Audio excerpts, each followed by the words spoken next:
That's awesome. And that's where Thanks again, Eric. Last week, that was great. Pleasure. Yeah, absolutely.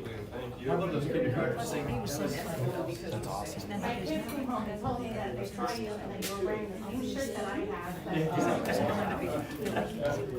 no, I really. Of course, everybody is. He was very, very good. That's awesome. That's very exciting.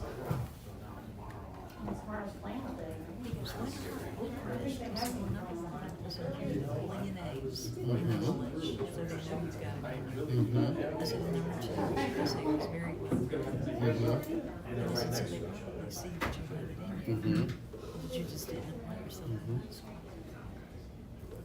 And he said that. That's awesome. That's right. I remember you telling me about that. Yeah.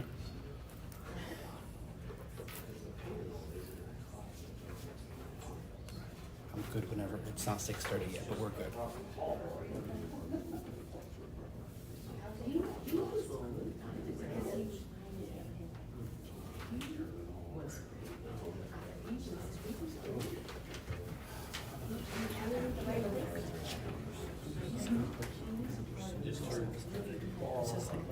More tempo sort of.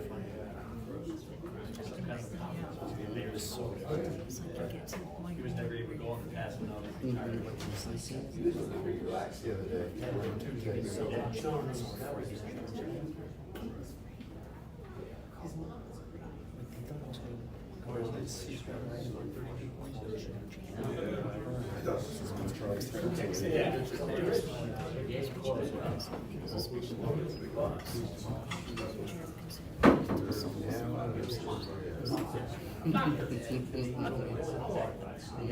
He's like, did you have something else? I have a different kind. Right. I said, right now, he's whispering.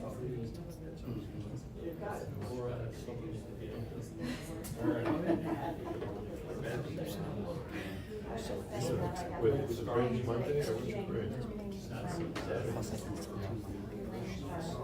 I was hired by a national company.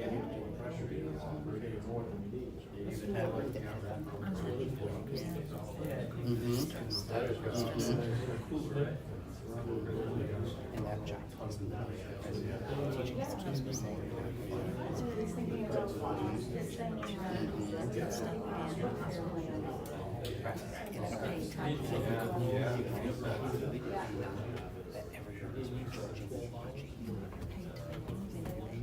Yeah.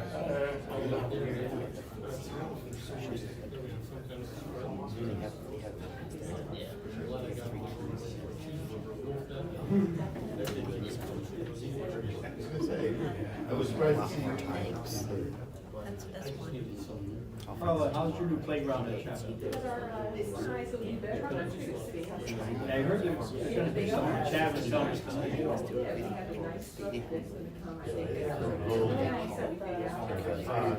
Yeah. Did he talk to you at all about the playground? I fell asleep and woke up.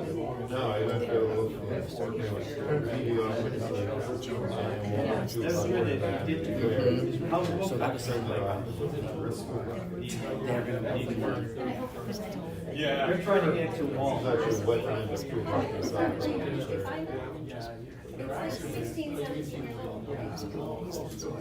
Yeah, it was like, but all those swing states were there, you know, I'm sure he couldn't believe it for, and then all the other people, you know. Now, tonight Chad was telling us tonight how he talked to the principals about their needs and Once they see you. what kind of student population, so, yeah, that's good. Yeah. I used to be supposed to not be with me. I've never sat in my off my road. First time I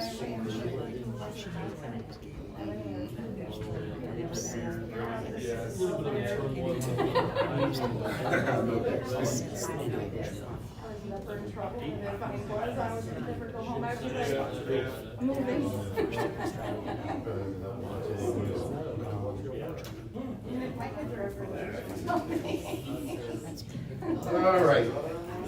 It is 6:30, so I'm going to call this meeting to order. We do have a quorum. Look for an acceptance of the meeting minutes of October 9, 2024 special meeting. Moved by Mr. Fredette, second by Mr. O'Brien. Any discussion? All those in favor? Aye. Opposed? Motion passed unanimously. So continuing discussion on the redistricting project, any possible action. I had met with Greg yesterday. I know he had brought up last month, shifting the pattern of the flex district from Worcester and Stratford High over to Flood and Bunnell. Kind of went through the numbers, and maybe I'll let you explain it a little, what we. Yeah, and Susan was able to get the numbers for every, so we had numbers for just sixth grade that are in that flex zone, and, there was 25 sixth graders in that flex zone currently that would, be impacted, I guess, next year. And when Mike and I were talking, we thought it would be a good idea to figure out, how many kids are currently in that zone that are fifth grade, fourth, all the way down. And because if it was 25 this year, but 5 next year, it wouldn't make a difference. So we wouldn't wanna, do that if there was diminishing returns, so to speak. But there's 15 fifth graders, 21 fourth, 18 third, 15 second, and 16 first graders. So it's not, it's not an insignificant amount, but it's, it's not 50 kids either. But, it just, again, it kind of evens out numbers at the middle school level.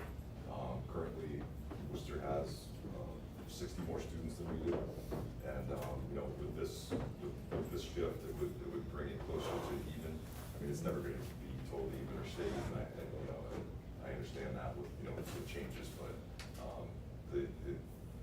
the elementary shifts really, as they sit in scenario one, don't really impact the middle level. It keeps the population about the same, which as I mentioned last time, then that impacts the high schools. What did we say yesterday? It's like 100.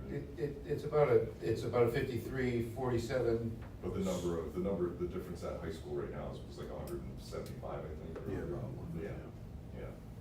So like between Stratford High, 175 more than now.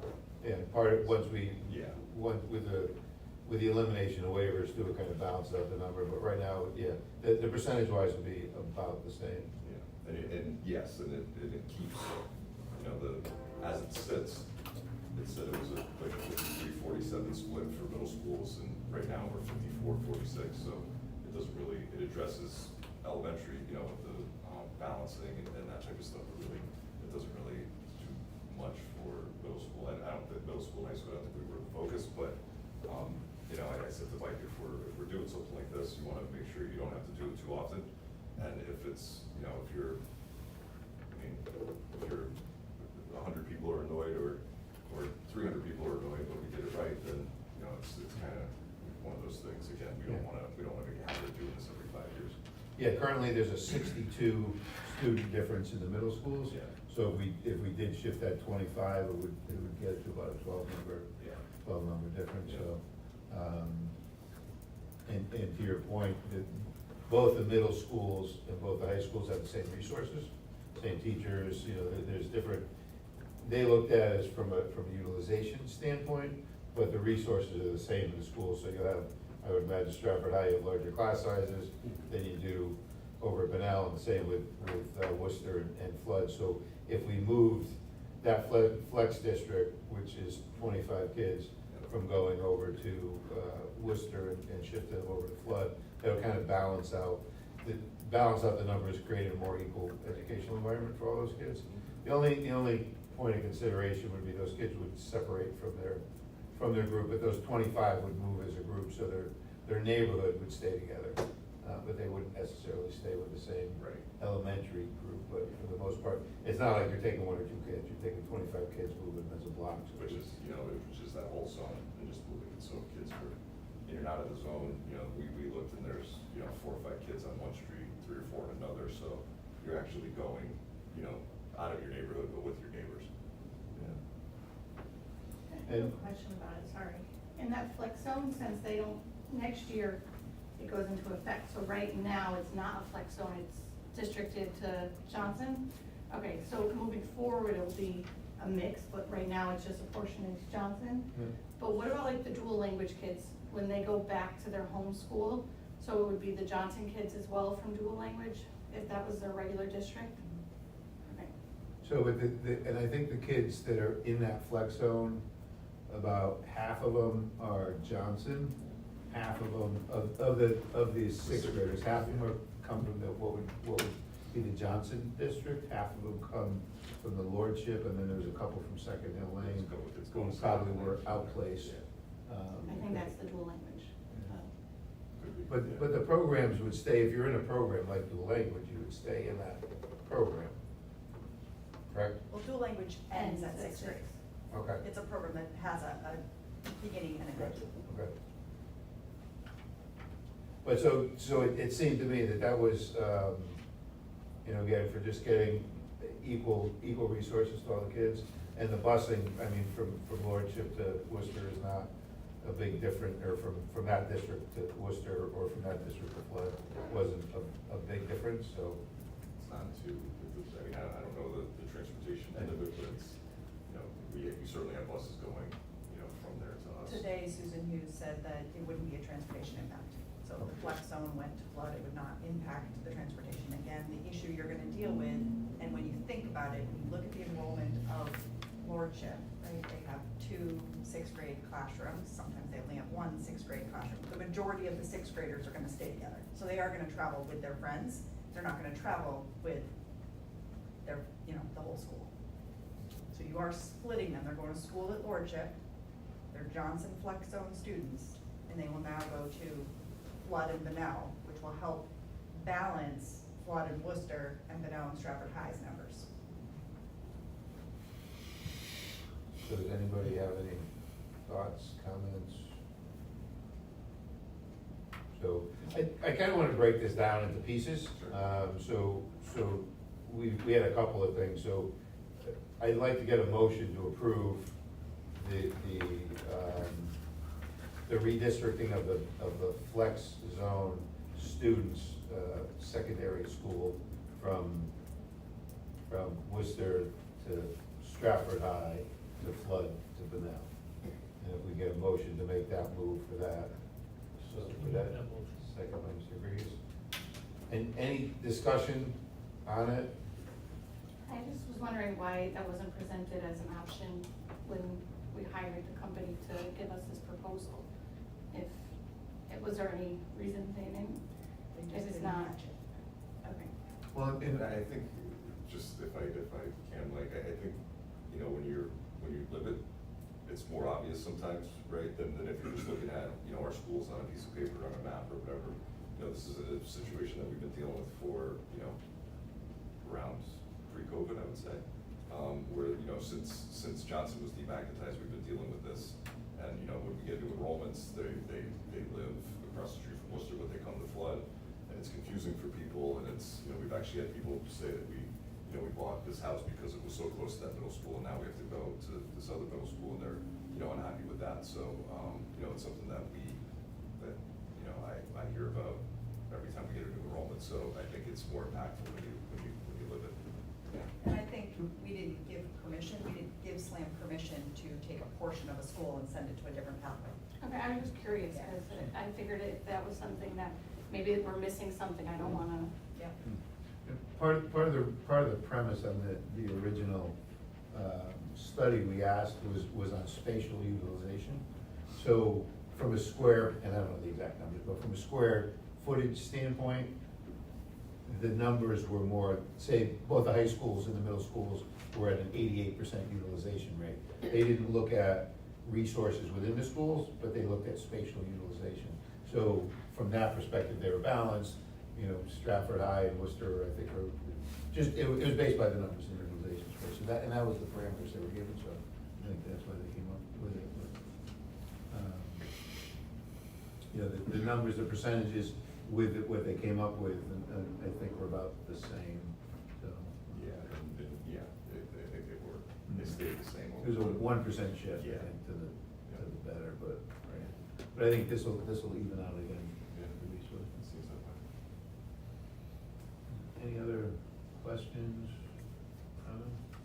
All right, so then I will take a roll call vote on that motion. And just so everybody's aware, so now the flex zone kids will go, instead of Worcester and Stratford High will go to flood and Liddell. Mr. Fidel? Yes. Mr. O'Brien? Yes. Yes. Mr. Carroll? Carla? Yes. Yes. I don't even know if you're a member, we'll do. Yes. Bill? Yes. Yes. Yeah, the chair votes yes, motion will pass unanimously. The second, and I'll save the other one for the last. The second was, some of those kids, there's a small sliver, I think it's Bruce Ave, I forget, but there's a small sliver of those kids who go to, who are in the Franklin zone, but get shipped up to Chapel. We looked at ways to possibly address, and it was just, but what I would like to do is make a motion to allow those kids to be, if possible, and I'll say the whole thing before, but to be wavered into Franklin at the superintendent's discretion if the space is allowed, and that waiver would be granted through a lottery process. And we can deal with, the policy committee can deal with exactly how that policy is set up, but if there's any space available in the Franklin School District, those kids can waiver into it. Can I just make one suggestion? Yep. Instead of saying they can waiver into Franklin, say they can waiver into a closer school if space provides, based on a request that comes to the superintendent. And I would also recommend that if you do something like that, there's a deadline for that request, so that it can run an appropriate lottery. Let's say if there are 22 kids, which is what we're projecting, and I get 22 waivers, and I have 5 spots at Nichols and 4 spots at Franklin open, okay, I need to be able to do that lottery process for the appropriate grades before school starts. Okay, so the motion would be to waiver the children in that. To allow the kids to To request. allow those children only in that small district, and specifically only in that small district, who are in the Franklin, I think it's Bruce, anyway, from that district who are going to Chapel, allow them to be wavered into a closer school if space permits at the superintendent's discretion, and that request would need to be made by. I think it should be made before school starts, by August. So my question, I just wanna make sure I'm clear in my understanding. Number one, you said 22 For next students year, after For the next year. district. Will the families be, informed about that they can put a waiver to be a part of a lottery to possibly get into a school that is closer to them? right? If this That's group all. votes yes, Yes. and then this goes forward to the board. Yeah. After the board fully approves everything, that's when we start working with our parents. So the answer is yes. Yeah. The timing on that depends on how quickly you vote and how quickly the board votes, Mhm. because then we can start transitioning, same for you as principals, right? Then you can start inviting your new kids in to see your schools and Right. setting up things. I have a question. If they want to continue going to Chapel, they're not going to be pushed out. So this is, they have to ask for the waiver. They have to. I just wanna make that clear, yeah. Yeah, no, they have to ask. They have to ask for it, but will they be informed that they have the ability to Yes. request a Yes. waiver? Yeah. Okay, that's all. And just for the record, no one is pushed out of anywhere. I know, I just want to make sure they don't feel that way. Okay, that- no, they don't. In fact, it's a hardship for a lot of those families. So That this is a they- blessing. That'd be for them. great if they have want an to, but I want to opportunity. make sure they have the opportunity to stay if they want to. Right, and they can, because the doors are open at Chapel, and we want all of our families to feel welcome. But I guess, Go ahead, Reggie, you were first. I understand we are narrowing it to a specific area at this time, but is there, if we make it so narrow to this, is there any foreseeable possibility of any other area of complication in the future of any other, I don't know, district or so? Are we making it too narrow? That's. The only reason why we're doing it to that narrow group of kids, because the vast majority of the kids are put into neighborhoods. The geographical lines are being shifted, but they're still, the neighborhoods are shifting, but only that small group, that small sliver is shipped further away. And that's just been, I think you would say that's been that way for a long time, and when we looked at the possibility of shifting them, it was too monumental, even though it's a small number, it's just too monumental. So it would only be reserved for those, because in my opinion, I think in Carla's opinion, that they're it creates somewhat of a hardship for some of those families, beyond the normal. And I will say, I'm grateful that the number went down to 22, because currently we're like, what, 49? Yeah. So I'm grateful for that, the number's really split in half, it's cut in half. And the other part of it too is, although those 22 are being shipped to Chapel, when they go into the middle school and high school, they'll rejoin the Franklin district with their following, because that's the track, right? Yeah. And I was just gonna add on, like as far as the waiver request for Franklin, we'd probably just have to consider like how often, or if there's a cutoff where if they've been in the school for a number of years, will they still be granted a waiver, or will they not be able to waiver at all, like when they're sixth grade or something? So the waiver is purely by request. Okay. It's only for those 22 students, and it will be only for those, it's only because they're being shipped, which is what but they're being shipped to Chapel, so it would only be for that small group of kids, and it would need to be by request and by the date of August. Does that answer your question? I guess I didn't have a question, I more had like thoughts towards the policy when it gets developed, as far as like limiting the amount of time they have to request a waiver. Like if they're already in the school for 2 years or 3 years, like will we allow them to transfer at a different grade level? I would think that I would think that any of those kids who are in that sliver district could waiver At any time. in perpetuity, yeah. It's just, and they might say, yes, again, purely my opinion, but they might say, no, we'll stick with it this year, in 2 years. They might say, no, we'd rather be here, and I'd like to at least create the opportunity as soon as possible. Would this be an annual waiver? So you could be in Franklin kindergarten, but then not get the waiver for first grade and have to go to Chapel? Okay. If there's space, there's space. Yeah, Can't make I space, just- so there's not space. I think that's a big piece to consider in terms of, it's not like you are waivered your K-6 experience, it's a year-to-year waiver, so What's you could be in available. one school versus another, and I think that may have an impact. And then what if mid-year transfers in, it's a transient community, and your population grows really high at Franklin? What do we do then? Are those children gonna go to Chapel? How does that work?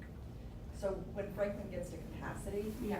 we typically look at Nichols and Second Lane first, and then up to Chapel if there's no space in those other schools. So it's really about your class sizes, Jill. So when kids come in transient mid-year, we look at all the class sizes. If we can fit you in your homeschool, that's where you go. If your homeschool is at capacity, you try to go to the nearest school to you for transportation purposes. So it would be an administrative placement, which was one of the things that we're trying to reduce. Well, we're trying to reduce waiver requests, so parents picking the school they wanna go to. Administrative placements sometimes happen due to capacity. We should have a lot less administrative placements after you redistrict, because your class sizes are balancing out, right? Right now, we have some schools more full than others, so, for example, we look at Worcester and Flood, right? Worcester's full. So once we balance things out and they're not full, kids can go when they move in, there should be space for them. That's why we want our capacities, 85 or less full, so that we have space for the move-ins. Mr. Llewellyn? So no, my question was kind of gonna be further to answer, but would this be a K-6 waiver? And the answer is no. So if there was sort of like a population bubble at a certain grade level that could push all the waiver kids out, and I just have, friends in both the typical and special needs community over in Milford, where K-5, their kids went through 4 schools. That's not, I don't know if I heard that correctly. So if next year, these 22 kids apply for a waiver, and I have 4 spots in kindergarten, and I grant 4 waivers into Franklin, they stay in Franklin until they are done, Okay, good. okay? Okay. The following year, I may have only 1 spot, right? It depends on the enrollment. Once you get your waiver, that's your waiver to stay.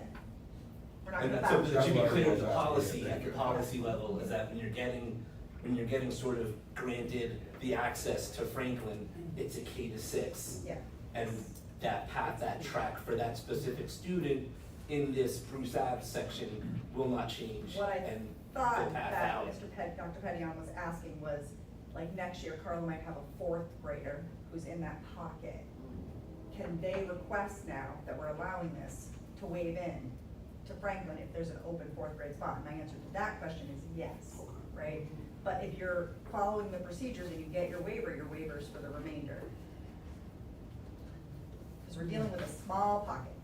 That's my mind a little bit easy, that's a better answer. No, yeah. Better? Yeah, Okay. yeah. Are there any other, Mr. Fidel? I was gonna make a motion. Okay.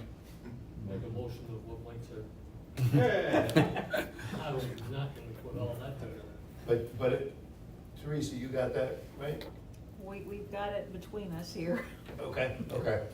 So basically the motion would be to allow the only waiver granted at this point would be to those children in that small Flex pocket. district that are currently being shipped up to 21 of them are sixth graders moving, but, so, that small district to be wavered into Franklin or a closer school based on availability, put into a lottery system, and that request would need to be made by specific date. August 15th? Yeah. August 15th, okay. Made by Mr. Fredette, seconded by Mr. O'Brien. Any other discussion? Then we'll go around the room again. Mr. Fredette? Yes. Mr. O'Brien? Yes. Mrs. Carroll? Yes. Yes. Go ahead, Rich, say, just in case you're. Chris? Yes. Jill? Yeah. Just to be consistent. Yes. Chair votes yes. Okay, so that motion passes. So, next question. Grandfathering kids. And again, this is my opinion. I believe that any grandfathering should only be granted to the high school kids. It would be a nightmare for busing and for a whole host of other reasons. I had originally said, those becoming juniors and seniors, but I'm not opposed to granting any child who's currently in high school to stay, and because of a number of reasons we discussed the last time, to stay on that high school track. And then, any new students from eighth grade going into high school would go to the next track. The other piece of that would be, siblings. And so, my opinion on that is, the siblings would split. The parent could request that their child stay with their younger sibling and go to the new track, but could not go the other way, where the younger sibling could go to the grandfathered school. I don't know if that makes sense.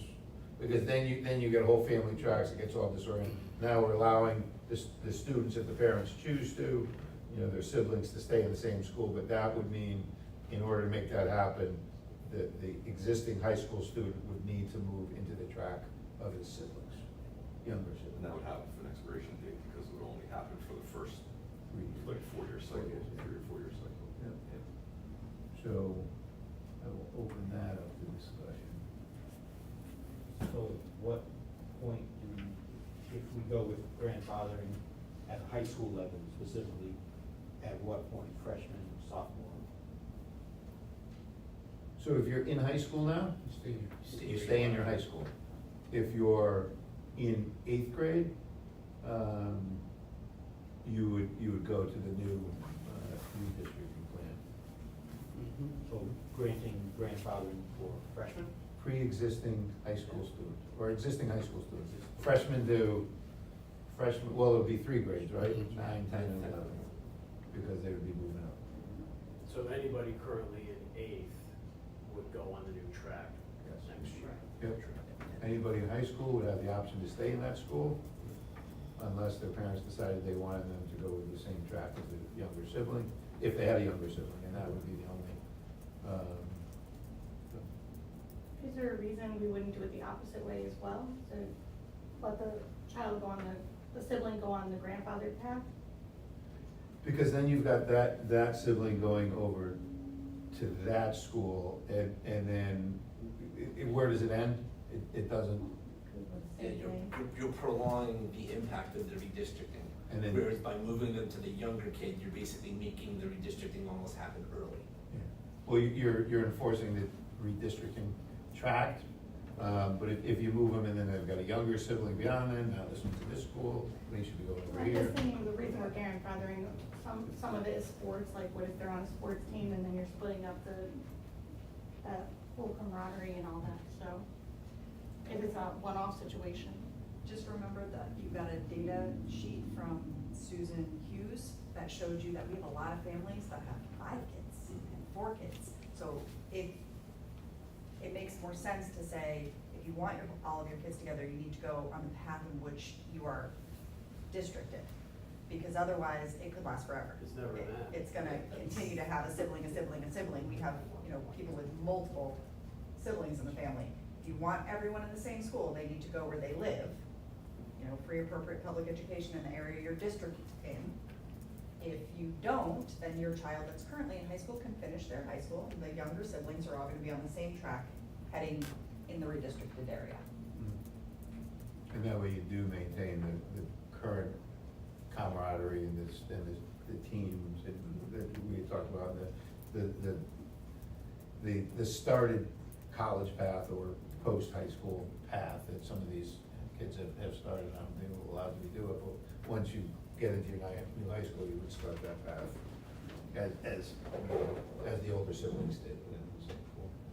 Mike, last meeting you mentioned 11th and 12th, are you extending that back, are you pushing that back now to 9th grade and up?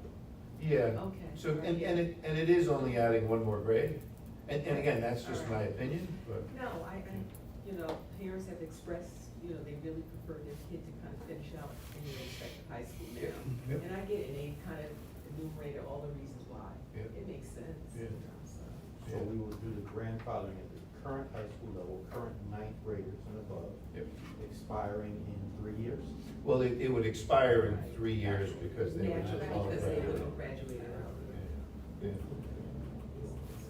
And remember, it doesn't affect your balance because there were exact same number of students that would have been affected at both schools. It would have just literally swapped schools. And it is, mine was 2 grades, my original, but I was thinking 4 grades, but because one of the grades is going, it would only be 3 grades, so to add that extra, I think would be fair.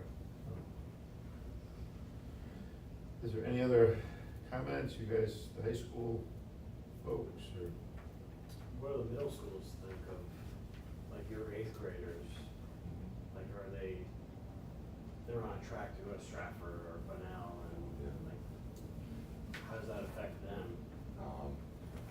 We haven't broached that with them, because we're here right now, trying to figure that out, and we weren't sure if it was gonna be, that's something that once it's approved, we'll have to figure out a way to, speak to those families and just, make sure they understand what's going on, and just it's really just for information purposes only at that point, because it's not gonna, It's too late. it's too late, we're not gonna waiver, because that's what we're trying to avoid. And no matter where you cut it off, you're gonna have people. Yeah. that are frustrated. But hopefully, after they see the balanced class sizes and, hopefully a higher quality of education we can provide for the students, everybody will settle down and feel in a good spot. And I have a question before we proceed with this one. At the high school level, right, let's say, example, it's probably it is a made up example, okay? So it's a really good trumpet player who happens to go to Bunnell. The band director, the student, the mom, they wavered into Bunnell. Let's say we did say, they're supposed to be a Stratford High student, they ended up going to Stratford High. Would their waiver still be honored where they can stay at Bunnell? Well, currently, Mhm. Currently our system is set up that if you were waived to a school and you attended even one day of your sophomore year, you get to stay at that school. Okay. That's what your current policy says. So by saying 9th through 12th graders that are currently in their school, what we're saying is if you're currently there, you get to stay there. Okay. Great example. Sure that's made up? All right, is there any other discussion? No? So the motion is to allow existing high school students, current 9th through 11th graders, to stay in their school. If they opted, if the family decided that they wanted their siblings to go together, that student, current high school student, would go on the, what path would it be called? The path, the redistricted path of the younger siblings. And that would be the only variance, so. I'll make that motion. Motion Llewellyn. Any other discussion? Mr. Yes. Fidesz? Yes. Yes. Yes. Yes. Yes. Yes. Yes. Yes. Yes. Chair votes yes, motion passed unanimously. And just so you guys know, I'm only pointing because even at, I'm terrible with names, and even at the board meetings, Jill will tell you, I forget her name all the time, just get caught up. So anyway, I figure it's easier to point than call the wrong names. Are there any other, so I think those were all the issues we had discussed. Are there any other issues that we want to discuss regarding this redistricting?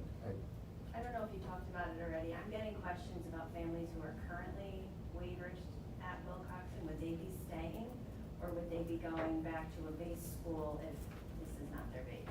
They would, all the students would be going back to their their base school, base. their neighborhood school, yeah. Yeah. We would not be keeping any elementary waivers.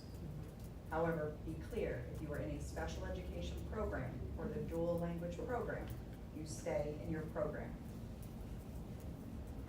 And can you, Heather, just go through the process, your intended process as this change rolls out? You know, the goal is for this group to be able to put something forward and for the board to be able to put something forward in a reasonable amount of time so that we know exactly what we are doing, so that I can notify all of the principals of the changes that are gonna happen, hopefully really early by January, okay, at the very latest, so that the principals can have planning time. Your principals will be drafting letters, reaching out to families, setting up communication nights. If the child has an IEP, I may be working with the special education coordinator to make sure there are step-up days so they can meet their new team. We have qualified, wonderful speech and language pathologists, psychologists, and special education teachers at every one of our schools. So I know sometimes parents get attached to a certain teacher or a certain service provider, but we need to remember that our IEPs are not written for a person, they're written for that student. And we can implement all of those IEPs no matter where they go, but there may be a student who maybe feels anxious or nervous. And we're gonna make sure we reach out to parents and we set up those transitions for the students. That if they're a student who likes the playground, we show them their new playground. If they need to meet the social worker or know where it is, we show them where it is. Again, if the student is in a special program, they're not moving. Okay, but if they get 30 minutes of speech a week, we will make sure they meet their new speech provider, which, remind you, when they transition schools, they would get a new speech provider anyway, and the speech provider could leave and go back. So yes, that is difficult for our parents, but I will work with them and support them to make sure that they love all of their people when they meet them. And I do believe in our staff, and we do have amazing staff. It might take you a minute to get to know them, but we've had lots of parents that have had to deal with teachers that have changed, providers that have changed. So the idea is the sooner we can move this forward, the sooner we can start thoughtfully and kindly transitioning our families and working one-on-one with each family to make sure they feel supported in this change. We don't want to rip the Band-Aid off the day before school gets out and have people have to do a change that we didn't have time to prepare them for, okay? We have amazing principals and amazing staff. We need to give them time to transition these kids beautifully. So Heather, now that you sort of mentioned it specific to speech and language pathologists, being the parent of a special needs child who has had quite extensive use with speech and language pathologists, both inside and outside the district, if there is a situation where there's an issue specific to a certain therapy or a relationship between a therapist, how would you handle that both going in, and what if there's not a connection made when the student's in a new building with a new speech and language pathologist and it's not working out the way it was before? I mean, those Because are. I know under fair and appropriate in a restricted environment, I know it meets it, but Yes. you know, So- my daughter's had pathologists that just, whatever reason, haven't worked, no connection. So And that would be sorted out during a PPT process, right? Okay. So if there was a parent who, you know, anytime, and it's that won't be the first time this has ever happened, and it won't be the last time, right? We don't always connect with service providers, and we work through the PPT process. We support our providers, we try to make sure that we can make those connections, and if it's not reachable in that way, we look for alternatives, and that's a plan that comes out of PPT.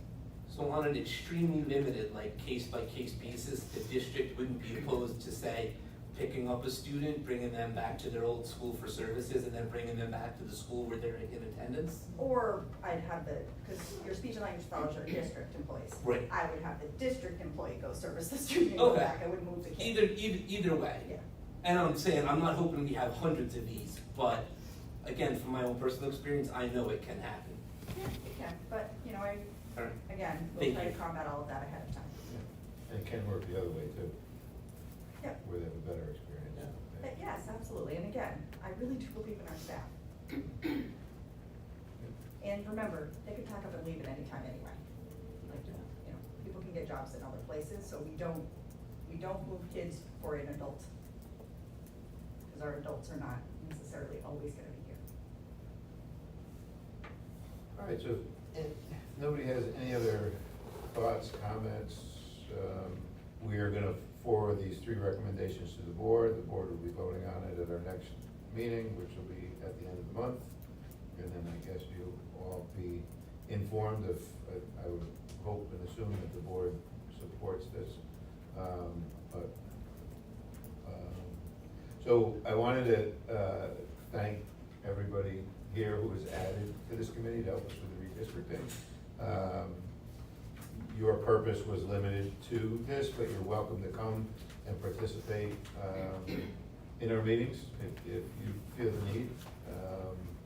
And you may be called back for some other needs that might come up. But it was, for me, it was important to have, especially you guys who were in the schools that I think were mostly impacted, to have your input, so that we didn't miss some things. And you know, Greg's was a prime example of that, and something we wouldn't have seen, but just the thought processes that came out of it, I think, and Carla, you would do. I was gonna say, Mike, thank you. I really appreciate, that I was invited to the table. And I've always, felt badly for the families who would come to me and try to get some relief, and there's nothing I can really do, but I feel like for the first time I can advocate for them, and thank you so much for allowing me that opportunity. Yeah, thank you for speaking up. Yeah. And I do wanna thank the whole board, and I hope this is a process that can continue. I love our Board of Ed and I love our subcommittees, but when you allow the involvement of our building administrators, our teachers, and other people, I feel like everyone's voices get heard. So as the acting superintendent, I appreciate you being open to allowing other people to join your committee, because I think you guys, although you're making a difficult decision, are making a thoughtful decision, and that is greatly appreciated. And it has, we did start, and we went through a number of public forums and sessions and tried to, you know, hear as many voices, but yours were the last voices that we wanted to hear, and I think it helped make it a much better process, and so again, well, thank you. And we do have we have been very busy with task forces and committees, and so you might be getting a tap on the shoulder pretty soon to see if you wanna come join us and help us. What we've been focusing on over the last year is to try and make this district better. Create the resources, hear your voices. I mean, we only know what we know, and you guys are in the trenches every day, so you have a vast array of knowledge that we don't have. So we've tapped into it, and we will continue to do it. So I just really wanna thank you for doing that. I appreciate you taking the time and your willingness to stick your neck out and be heard, so, thank you. Next steps, our next meeting may or may not be December 5th. We had talked, we've got some other holiday things going on, our town committee, some other things. So we may change it, but I think our next step will be centered around, unless nothing else comes up, is giving Mr. Ruggiero an opportunity to give a report, which he hasn't had to do in a number of months. Yeah.